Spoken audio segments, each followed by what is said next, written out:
안녕하세요. 하샘택스입니다. 저희 하샘택스로 이번 종합소득세 신고를 해야 하는지, 그리고 세무사를 통해 신고하는 게 유리한지에 대한 문의가 너무 많아 추가 영상을 만들게 되었습니다.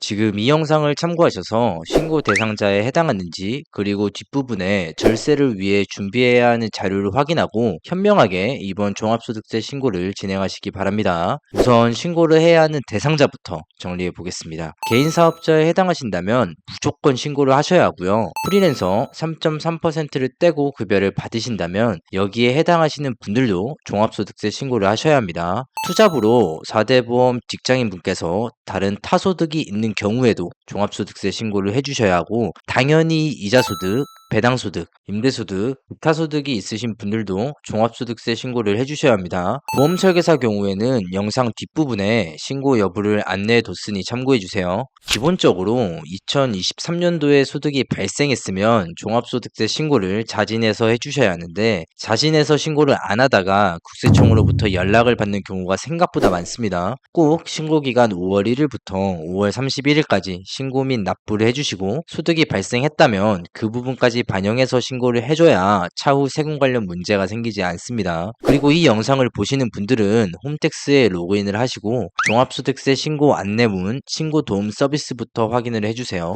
셀프 신고를 하셔도 되는 분들은 기본 사항을 클릭해서 기장 의무 구분의 간편장부 대상자, 그리고 추계 신고 시 적용 경비율에는 단순 경비율로 적혀 있는 경우에 셀프 신고를 하셔도 됩니다. 여기에 해당하시는 분들은 70% 이상 셀프로 신고해도 세금이 크지 않을 거고, 프리랜서 분들이라면 환급이 나오실 거예요. 굳이 세무 어플이나 세무사에게 의뢰를 하실 필요 없이 직접 신고를 하셔도 됩니다. 그리고 전문 세무사의 도움을 받으셔야 하는 분들은 소득세 안내문, 기장 의무 구분에 지금처럼 간편장부 대상자, 기준경비율로 적혀 있으신 분들과 기장 의무 구분에 급식부기 장부 대상자, 기준경비율로 적혀 있으신 분들입니다. 여기에 해당하시면 셀프 신고로 진행하거나 어플로 신고를 진행하면 납부세액이 상당히 크게 나오실 거예요. 그렇기 때문에 종합소득세 전문 세무사에게 상담을 받고 소득세 신고를 마무리하시는 것을 권해드립니다. 저희 하샘택스에서 무료로 전문 세무사에게 의뢰를 했을 때 예상세액이나 환급액을 안내드리고 있습니다. 절세 신고를 했을 경우 예상세액이나 환급액을 먼저 안내드리고, 저희 하샘택스에서 진행을 하실 경우의 수임료를 말씀해드리니 안내를 받으신 후에 수임 결정을 내리시면 됩니다. 의뢰를 하시는 것보다 직접 신고를 하시는 게 유리하다라고 안내를 받으셨다면 하샘택스 채널 홈택스 셀프 신고 방법 모두 체험 영상을 참고해 주시면 되시고요. 이번 소득세 신고를 안 해도 되시는 분들이 있습니다.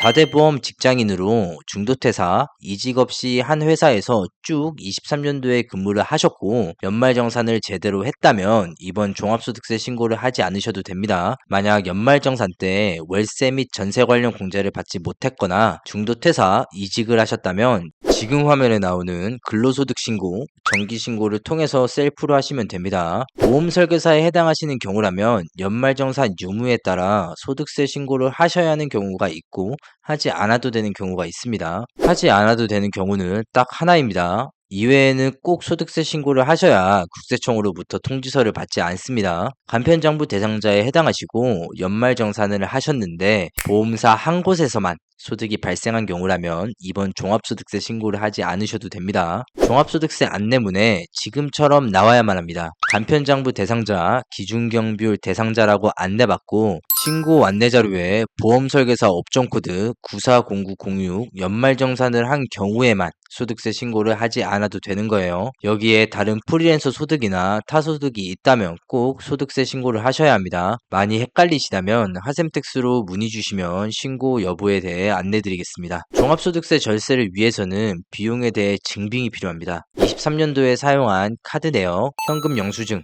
경조사비, 청첩장이나 부고문, 사업 관련 대출이자, 차량이 있다면 자동차 등록증, 그에 따른 자동차 보험증권, 기부금 내역도 공제가 가능하시고요. 통신비, 부양가족 여부도 당연히 중요하시고요. 등등 공제가 가능한 부분을 최대한 취합해서 신고가 이루어져야 합니다.